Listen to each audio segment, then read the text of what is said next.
হঠাৎ করে আব্বা একা একা আইসিইউর মধ্যে ঢোকার আগে হঠাৎ করে অক্সিজেনটা খুলে দিয়ে আমাকে বলতেছে, বাবা আমাকে যে ঘরের মধ্যে নিচ্ছে এই ঘর থেকে আমি আর বের হতে পারবো না।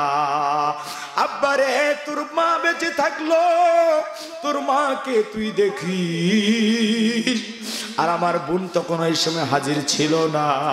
আমার বোনকে দেখার জন্য বারবার শুধু চুমকি বলতে চাইতেছিল, কিন্তু আব্বা বলতে পারে নাই। শুধু এতটুকুই বলেছে যে এই ঘরে ঢুকতেছি এই ঘর থেকে কিন্তু আমি আর বের হতে পারবো না, তোর মাকে তুই দেখিস রে বাবা। বাবা ওই যে ঘরের মধ্যে চলে গেল। আমি তো মসজিদে গিয়ে রাত কাটাইলাম, আইসিইউতে কেউ কাউকে থাকতে দেয় না। আমি মসজিদে গিয়ে আল্লাহর কাছে চাইলাম, কিন্তু আল্লাহ পাকের তকদিরের অন্য আজালেতে আমার বাবার হায়াতের পুঁজি শেষ হয়েছে।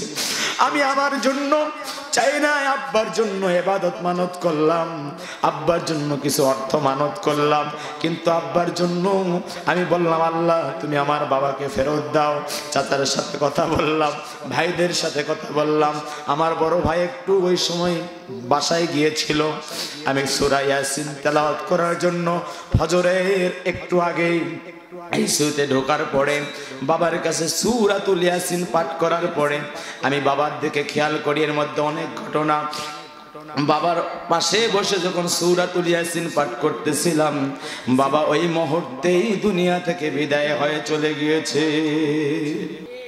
আল্লাহ পাক রব্বুল আলামিন বলেন, আমার বান্দার ইবাদতের মালিক আমি আল্লাহ,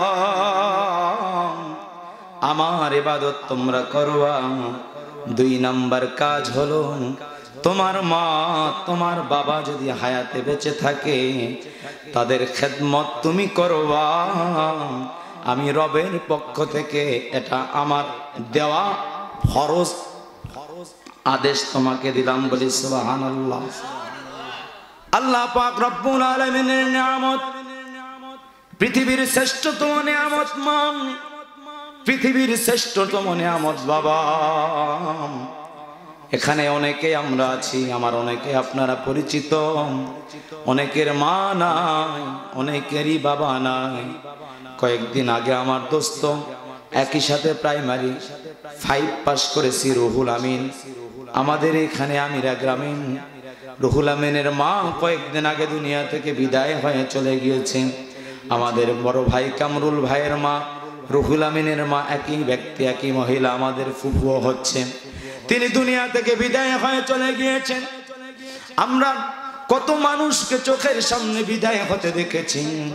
কে জানে গত 2 বছর আগে আমার বড় আব্বা দুনিয়াতে বেঁচে ছিল। আজকের এই মনোরম মনজ্ঞ পরিবেশ, এলাকার তরুণদের নিয়ে যে মাহফিল হবে, এই মাহফিলে বড় আব্বাকে পাবো না এই ধারণাও কোনোদিন করি নাই। আজকে যাদের আপনাদের বাবা বেঁচে আছে, যাদের মা বেঁচে আছে, তারা হয়তো মা বাবার কদর বুঝছেন না রে ভাই। আমার যেদিন বাবা চলে গিয়েছে আমি বুঝেছি বাবার কত দাম। প্রথম যেদিন আমি মামুদপুর ঈদগাহ ময়দানে ইমামতি করেছি, বাবার নিয়ত ছিল 2য় বছর ঈদুল আজহা এসে আমার পিছনে তিনি ইক্তেদা করে নামাজ আদায় করবেন। আমার সাথে ফোনে কথা হলো, বাবা এবছর তোমার পিছনে আমি ঈদের নামাজ পড়তে পারলাম না, আমার অন্তরটা ভরে গিয়েছে। আমি খুশি হয়েছি আমাদের মামুদপুর ঈদগাহ তুমি ইমামতি করেছো। বাবারে আগামী বছর আমি যদি বেঁচে থাকি আমি তোমার পিছনে ঈদুল আজহা তথা কুরবানি ঈদের নামাজ আদায় করব। আমি বললাম আব্বা ঠিক আছে। আমার বড় ভাই মাসুদ ভাই ওখানে ছিলেন। আব্বা বৃহস্পতিবার অসুস্থ হয়ে পড়েছেন। ভাই আমাকে ফোন দিলেন, ভাইকে বললাম ভাই আব্বাকে ডাক্তার দেখান। ভাই তিনি নিজ কষ্টে নিজ দায়িত্বে ক্লিনিকে নিয়ে বৃহস্পতিবার ডাক্তার দেখানোর পরে আমি বৃহস্পতিবারে তড়িঘড়ি করে ভাইয়ের সাথে পরামর্শ করে ওই রাত্রে ঈদের পরে 2 দিন পরে আমি তাড়াহুড়া করে বৃহস্পতিবারে রওনা দিলাম। ভাইকে ডাক্তার কি বলেছে আমি জানি না, এখন পর্যন্ত জানি না। শুক্রবারের দিন আমি ডাক্তারের কাছে আব্বা সহ ভাইকে নিয়ে ক্লিনিকে গেলাম। ডাক্তার আমাকে বললেন এনি আপনার কেউ হয়? আমি বললাম আমার বাবা হয়। উনি আমাকে বললেন আপনার হার্টের অবস্থা কেমন? আমি বললাম আমি আলেম মানুষ, অবস্থা যেটাই হোক আপনি আমাকে খুলে বলুন। উনি বললেন আপনার বাবার লাংসের অবস্থা ভালো নয়, আপনার বাবার অবস্থা খুব একটা ভালো নয়, এখানে আমরা তার চিকিৎসা করতে পারবো না। সামর্থ্য যদি থাকে আপনারা তাকে মিটফোর্টে স্যার সলিমুল্লাহ মেডিকেল কলেজে নিয়ে যান। আমি রেফার করলাম। রেফার করার পরে আব্বা যার কাছে চাকরি করতেন স্যারের সাথে আমি আলোচনা করলাম। ওই মুহূর্তে তিনি থাইল্যান্ডে গিয়েছেন। তিনি আমাকে বললেন রাজু তুমি যত টাকা লাগে আমার মুসলিম ভাইকে, আমার ভাইকে তুমি চিকিৎসা করবা, প্রয়োজনে থাইল্যান্ডে পাঠায় দাও, প্রয়োজনে লন্ডনে পাঠায় দাও, প্রয়োজনে মাদ্রাজে পাঠায় যাও, যেখানে গেলে আমার ভাই ভালো হবে সমস্ত খরচ আমি বহন করব। আমার ভাই যদি হারায় যায়, আমার বড় ভাই হারায় গিয়েছে আমি কষ্ট পাই নাই, তবে যত কষ্ট পেয়েছি তার চাইতে বেশি কষ্ট পাবো আমার ভাইয়ের যদি কোনো ক্ষতি হয়ে যায়। রাজু তুমি টাকার চিন্তা করো না, আমার ভাইয়ের যা কিছু প্রয়োজন আমি সব কিছু দায়ভার বহন করব, তুমি তোমার বাবাকে নিয়ে তাড়াতাড়ি চিকিৎসার জন্য চলে যাও। আমি আমার বড় ভাই মাসুদ ভাইয়ের সঙ্গে পরামর্শ করে সিএনজি এর পরে অ্যাম্বুলেন্স করিয়া তৈরি ঘড়ি করে মিটফোর্টে চলে গেলাম। লিফটের কারেন্ট চলে গিয়েছে। আমার দুঃখের কথা শুধু এতটুকুই বলছি, কারেন্ট চলে গিয়েছে। 6 তলায় আব্বাকে উঠতে হবে, 6 তলায় উঠাইতে হবে। আমার বড় ভাই মাসুদ ভাইয়ের ওই দিন 2 দিন পর্যন্ত তার বাবা আমার বাবা অসুস্থতার কারণে বড় ভাই কিছু খায় নাই। আমি তো তার চোখের দিকে তাকাই, চোখের দিকে তাকায় দেখতে পারি দর দর করে তার চোখ থেকে পানি ঝরে, কিন্তু মুরব্বি হওয়ার কারণে পানি আমাকে বুঝতে দেয় না। আমিও বুঝতে পেরেছি কিন্তু ভাইকে কিছুই বুঝতে দেয় নাই। ভাই বলে রাজু চিন্তা করিস না, আমার চাচাকে আমি আমার কাঁধে করে আমার হাতে করে আমি 6 তলায় উঠাবো। আমার ভাই আমার আব্বাকে ধরিয়া নিজে 4 তলা পর্যন্ত উঠাইছে। আমি তখন বলেছি ভাই আপনি আর কষ্ট করেন না, আব্বাকে আমাকে একটু দেন। সাথে নিয়ে 2 ভাইয়ে 6 তলাকে আব্বাকে শিফট করার পরে সেখান থেকে আইসিইউতে নেওয়া হলো। আমার আব্বা যখন আইসিইউতে যাওয়া হলো, আমার চাচারা বারবার ফোন দেয়, আমার বড় ভাই পলাশ ভাই বারবার ফোন দেয়, টাকা করে পাঠাইতে চায়। আমি তো জানি আব্বার জন্য টাকা পাঠায় কোনো লাভ হবে না। ডাক্তারের সঙ্গে আলোচনা করেছি, ডাক্তার চেয়ারম্যান বোর্ড বসিয়েছে, বোর্ড বসায় বলতেছে আগামীকালকে আমি আজকে রাত্র 12টার পরে আমি আমেরিকায় যাব। আপনার বাবার যে সমস্যা এই সমস্যার ট্রিটমেন্ট করার জন্য আমি আমেরিকা যাব। আমেরিকা থেকে আমাকে কল করা হয়েছে। আমি আমেরিকার ডাক্তারের সাথেও কথা বলেছি, এখানেও আমি বোর্ড বসিয়েছিলাম। আমি এতটুকুই আপনাদের বলতে চাচ্ছি, আমার বাবার মৃত্যুই শুধু মৃত্যু নয়, প্রত্যেকের বাবার মৃত্যুটা দেয়। এর চাইতো আরো কষ্ট করবা, এর চাইতো বাঁচানোর জন্য হয়তো সকলে চেষ্টা করতে থাকেন কিন্তু কেউই পারবো না। আব্বাকে যখন আইসিইউ এর মধ্যে নেওয়া হয়, আব্বা এর আগে কোনো কথাই বলতে পারে নাই। হঠাৎ করে আব্বা একা একা আইসিইউর মধ্যে ঢোকার আগে হঠাৎ করে অক্সিজেনটা খুলে দিয়ে আমাকে বলতেছে বাবা আমাকে যে ঘরের মধ্যে নিচ্ছে এই ঘর থেকে আমি আর বের হতে পারবো না। আব্বারে তোর মা বেঁচে থাকলো, তোর মাকে তুই দেখিস। আর আমার বোন তখন ওই সময় হাজির ছিল না। আমার বোনকে দেখার জন্য বারবার শুধু চুমকি বলতে চাইতেছিল, কিন্তু আব্বা বলতে পারে নাই। শুধু এতটুকুই বলেছে যে এই ঘরে ঢুকতেছি এই ঘর থেকে কিন্তু আমি আর বের হতে পারবো না, তোর মাকে তুই দেখিস রে বাবা। বাবা ওই যে ঘরের মধ্যে চলে গেল। আমি তো মসজিদে গিয়ে সাত কাটাইলাম, আইসিইউতে কেউ কাউকে থাকতে দেয় না। আমি মসজিদে গিয়ে আল্লাহর কাছে চাইলাম, কিন্তু আল্লাহ পাকের তকদিরের আজালিতে আমার বাবার হায়াতের পুঁজি শেষ হয়েছে। আমি আমার জন্য চাই না, আব্বার জন্য ইবাদত মানত করলাম, আব্বার জন্য কিছু অর্থ মানত করলাম, কিন্তু আব্বার জন্য আমি বললাম আল্লাহ তুমি আমার বাবাকে ফেরত দাও। চাচার সাথে কথা বললাম, ভাইদের সাথে কথা বললাম। আমার বড় ভাই একটু ওই সময় বাসায় গিয়েছিল। আমি সূরা ইয়াসিন তেলাওয়াত করার জন্য ফজরের একটু আগে আইসিইউতে ঢোকার পরে বাবার কাছে সূরাতুল ইয়াসিন পাঠ করার পরে আমি বাবার দিকে খেয়াল করি, এর মধ্যে অনেক ঘটনা। বাবার পাশে বসে যখন সূরাতুল ইয়াসিন পাঠ করতেছিলাম, বাবা ওই মুহূর্তেই দুনিয়া থেকে বিদায় হয়ে চলে গিয়েছে। বাঁচার আর বহুত চেষ্টা করছি, পারি নাই। কোটি কোটি টাকার অফার দিয়েছি। ডাক্তার বলল যে অসুখ আপনার বাবার, এই অসুখের ট্রিটমেন্ট আমি আপনার বাবাকে আজকে অ্যাপ্লাই করব। যদি আপনার বাবা বেঁচে যায় তো এটা লাখ, এটা মিরাকেল হবে, তবে না বাঁচার সম্ভাবনা বেশি। মনকে শক্ত করুন। আমি শক্ত করলাম। ফজরের নামাজ জামাতের সাথে আদায় করে এসে আমি বললাম যে নার্স কি অবস্থা? তখন স্টাফেরা ছিল, তারা বললেন আপনি যখন যান তখনই তো আপনার বাবা বসে থাকা অবস্থায় তো চলে গিয়েছে। আমার বাবা বিদায় হয়েছে, এখানে অনেকের বাবা বিদায় হয়েছে। তা বিদায় হওয়ার সময় যে করুণ দৃশ্যগুলো যাদের বাবা চোখের সামনে যায় তারা বোঝে। জোরে বলুন ঠিক কি? আমি আরো একটা জিনিস, আমার বাবা যে দুই দিন আইসিইউতে ছিল, কারোর সঙ্গে বাবা চোখ খোলে নাই, কিন্তু আমার বোন বাবার সাথে মায়ের সাথে সন্তান যে কানেকশন কি এটা দেখেন। আমার বোন যখন গিয়ে আব্বা বলে ডাক দিছে, আল্লাহর কসম সাথে সাথে আমার বাবা চোখ খুলে তার দিকে তাকিয়ে তাকে 2 বার দেখেছে। বলুন সুবহানাল্লাহ। এর আগ পর্যন্ত আব্বা চোখ খুলে নাই, দেখার পরে আবার চোখ বন্ধ করেছে। আল্লাহ পাকের নজির এখানেও, যে সন্তানের সঙ্গে মা বাবার কত বড় কানেকশন। এজন্য আল্লাহর বান্দারা, আমরা যারা দুনিয়াতে এই মুহূর্তে বেঁচে আছি, মায়ের খেদমত বড় জরুরি, বাবার খেদমত বড় জরুরি। রব্বে কারিম আল্লাহ ডাক দিয়া বলেন, পুরাতন আলোচনা এগুলো আপনাদের কাছে করব, বিরক্তির কারণ হবেন না। আল্লাহ পাকের বান্দারা, আল্লাহ পাক ডাক দিয়া বলেন, আমার বান্দা শোনো, তোমার মার তুমি খেদমত করবা, তোমার বাবার তুমি খেদমত করবা। কারণ কি জানো? কারণ হলো তোমার মা তুমি যখন যুবক ছিলা না, তোমার মা তোমাকে যখন শিশু বয়সে তুমি ছিলা, তোমার মায়ের তাজা রক্ত যেগুলো দুধ হিসেবে আমি তোমার বুকে, তোমার মায়ের বুকে দান করেছি, তুমি পান করেছ। 2.5 বছরে কমপক্ষে তোমার মায়ের 8 মণ দুধ তুমি পান করেছো। বলি সুবহানাল্লাহ। তাফসীরে মুফাসসির কেরামগণ বলেন, তোমার মায়ের খেদমত এই জন্য তুমি করবা, কারণ হলো আমি রব হুকুম দিয়েছি। কেন তুমি করবা? হামালাতুহু উম্মুহু ওয়াহানান আলা ওয়াহনিন, কারণ তোমার মা তোমাকে কষ্টের পরে কষ্ট স্বীকার করে তোমাকে গর্ভে ধারণ করেছে।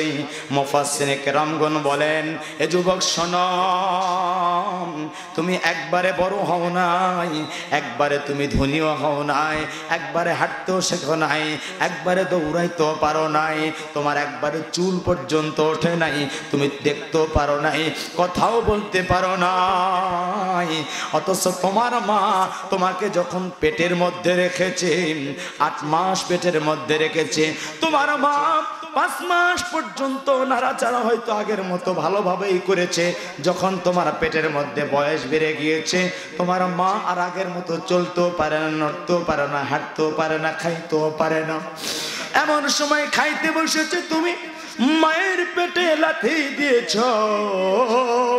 মা খাবার রাখিয়া বিছানায় সঙ্গে বালিশের গিয়ে মাথাটা লাগায়া ডুকরে ডুকরে কেঁদেছে।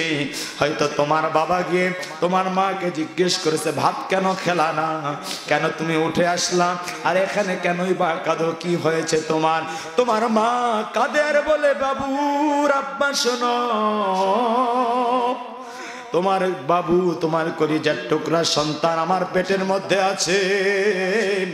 আমি যখন খাইতে বসেছি ওই মুহূর্তে আমার পেটে লাথি দিয়েছে, আমি ব্যথা সহ্য করতে পারি না। এ যুবক, তুমি আজকে কোন মাকে কষ্ট দিতে চাও রে ভাই? কোন বাবাকে তুমি কষ্ট দিতে চাও? মনে রাখবা, লক্ষ টাকা খরচ করে খানায় কাবা যাও, হজ কিন্তু কবুল হইতে পারে, নাও হইতে পারে। মা বাবার মুখ কিন্তু মক্কা মদিনা। যতবার তুমি বাবার দিকে তাকাবা, যতবার তুমি মায়ের দিকে মায়ার নজরে তাকাবা, ততবার তোমার আমলনামায় আল্লাহ কবুল হজের সওয়াব দান করবেন। বলি সুবহানাল্লাহ।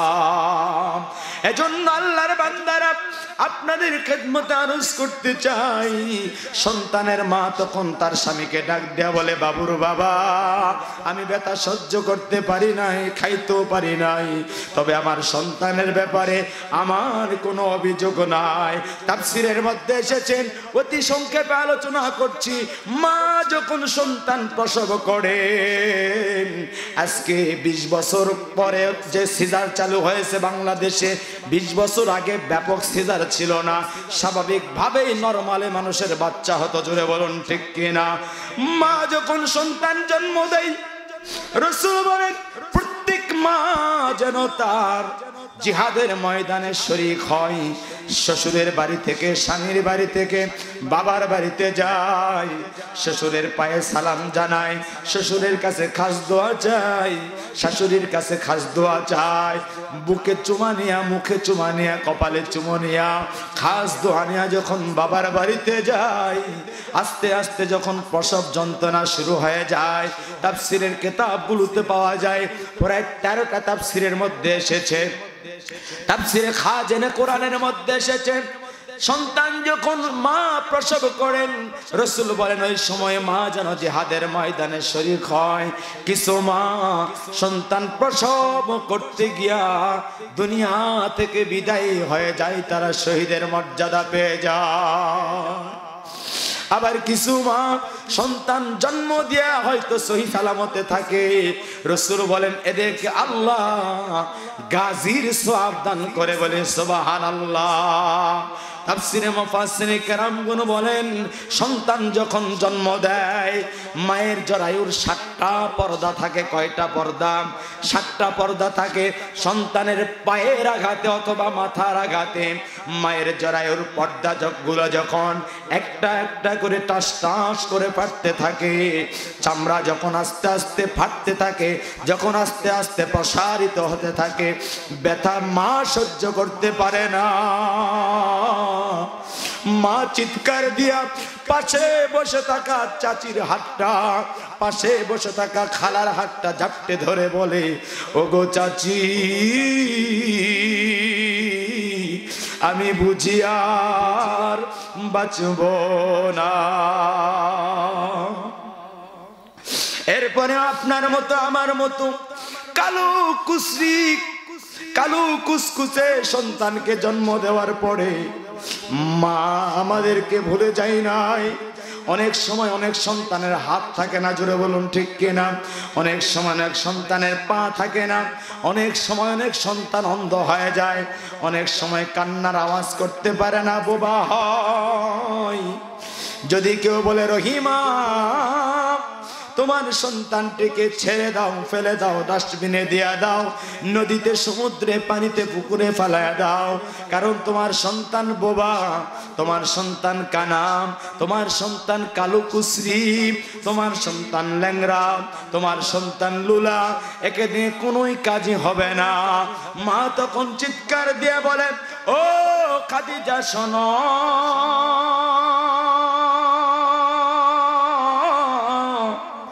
আমার কালামারি, এটা আমার 7 রাজার ধন, একে আমি কারো কাছে ভিক্ষা বা ফেলে দেব না। মা কি কখনো সন্তানকে ফেলে দেয়? ফেলে দেয় না। অথচ সন্তান যখন বয়সে পৌঁছে যায়, তখন মা বাবাকে এক সময় কষ্টের কারণ হয়ে যায়, জোরে বলুন ঠিক কিনা?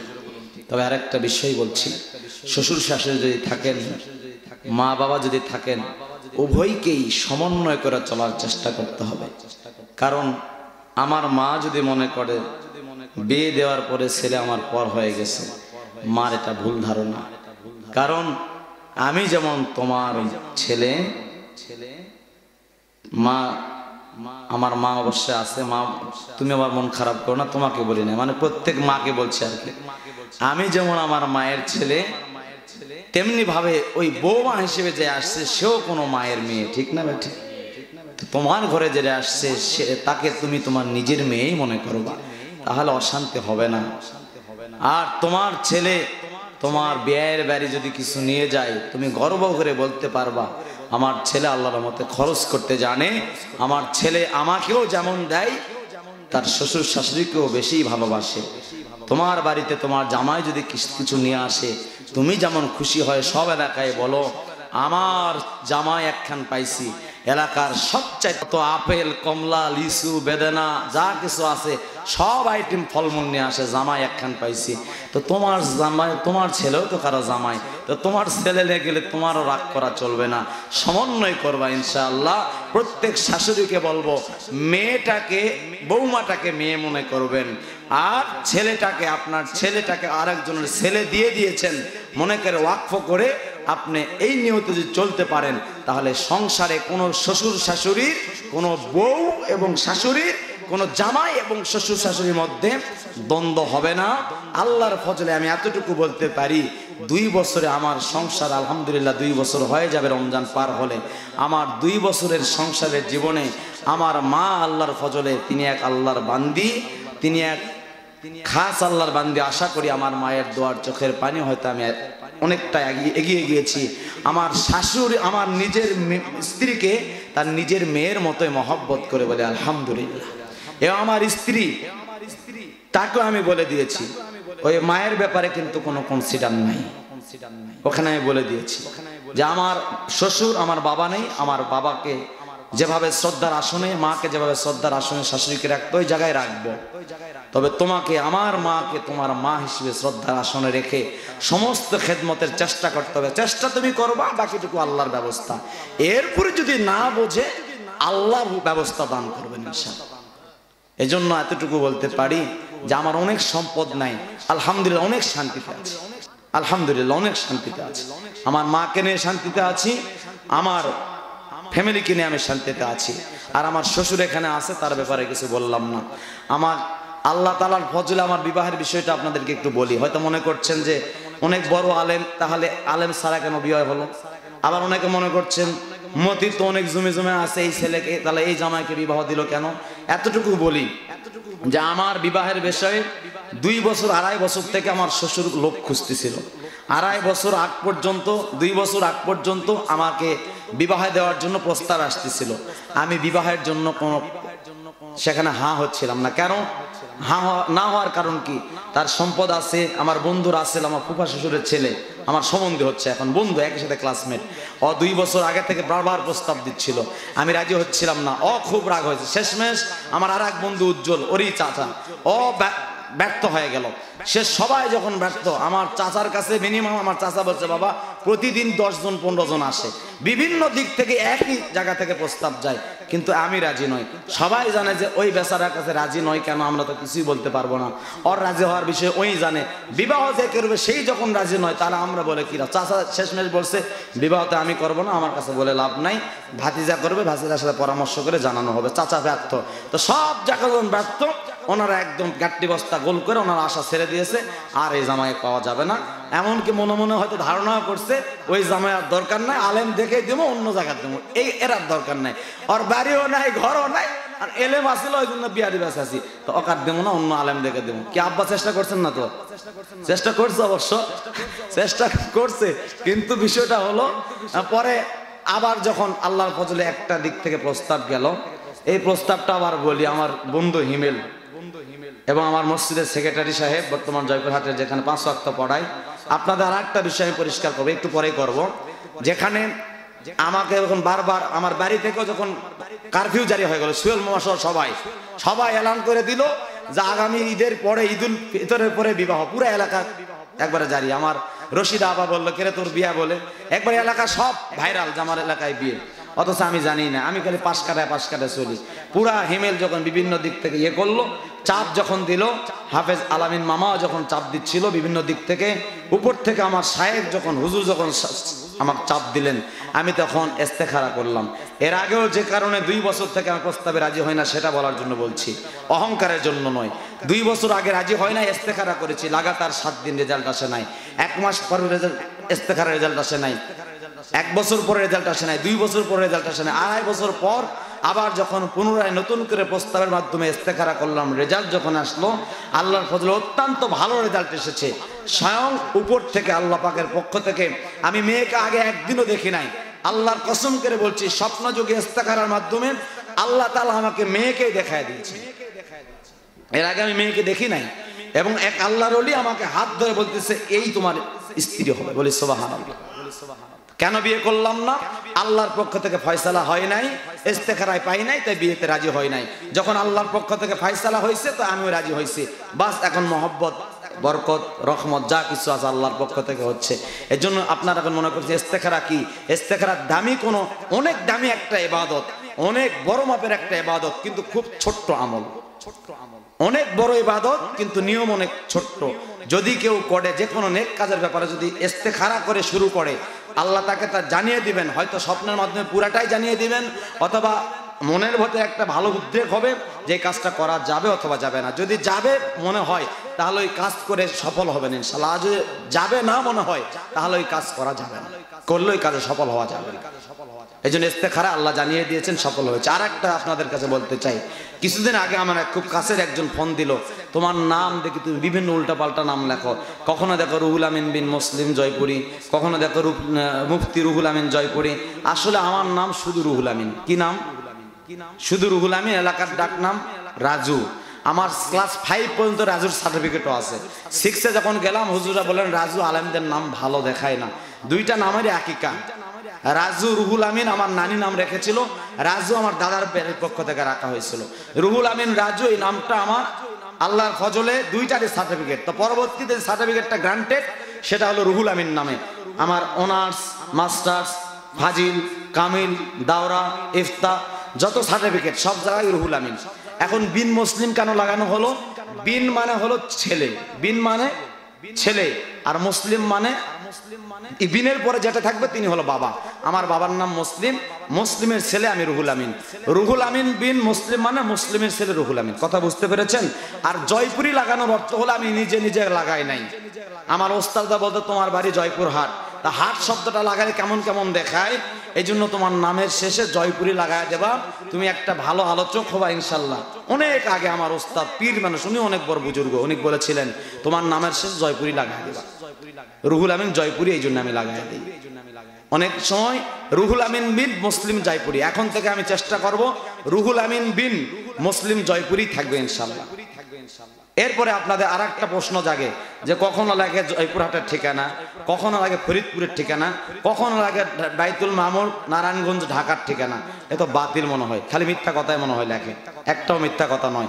প্রথম আমি আমার পরিচয় দিচ্ছি, আমার ছাত্র এবং মুফাসসির। কি আমার মাদ্রাসা আছে ফরিদপুরে? জোরে বলো। আলহামদুলিল্লাহ আমার মাদ্রাসা আছে, আমি পরিচালক ওই মাদ্রাসা ফরিদপুরে, ফরিদপুর ঢাকা আমি মাদ্রাসার পরিচালক। এ হলো মুহতামিম, আমার ছাত্র, ওকে আমি পড়াইছি আলহামদুলিল্লাহ। প্রথম প্রমাণ। দ্বিতীয় প্রমাণ, এখানে মাসুদ ভাই চলে গেছে না? আব্বা যেখানে থাকতেন 16 বছর, যেখানে মাসুদ ভাই ওই আমাদের স্যারের একটা মসজিদ কবরস্থানের সাথে আছে, ওই মসজিদে আমি খুতবা দেই। আপনি কি নামাজ পড়ছেন আমার পিছনে একদিন? উনি একদিন আমার পিছনে নামাজ পড়ছে ওই মসজিদে। তাদের দাবি হলো বছরে একবার হলেও যেন আমি সেখানে নামাজ পড়াই। তাদের দাবি মাসে একবার, যদি নাও পারে 2 মাস পর একবার, তা না পারলে 3 মাস পর একবার। ওদের দাবি 6 মাস পর হলেও একবার অন্তত খতিব নামটা থাকবে নারায়ণগঞ্জের। আর আপনি আপনাদের জন্য একটু দোয়া করবেন। তারা বলছে আমরা জানি না আপনার দোয়ার মধ্যে কি আছে, ওরা আমাদের কথা আর কি। আপনি শুধু এসে মাঝে মাঝে আমাদের কবরবাসীর জন্য দোয়া করে যাবেন। আর খতিব নামটা আমাদের পক্ষ থেকে আপনার থাকলো, আপনি খতিব নামটা আমাদের এখানে দিবেন, বাকি যেখানে থাকবেন সেখানেও দিতে পারেন, আপত্তি নাই। এজন্য আমার নামের পরে খতিব বাইতুল মামুর জামে মসজিদ কেন্দ্রীয়, ওখানে অনেকগুলো বাইতুল মামুর নামে মসজিদ আছে, ওটাকে প্রেসিডেন্ট বাড়ি কেন্দ্রীয় বাইতুল মামুর জামে মসজিদ লেখা হয়। এজন্য খতিব বাইতুল মামুর কেন্দ্রীয় জামে মসজিদ লেখি। এটাও মিথ্যার এক জাররা পরিমাণ আশ্রয় নেই।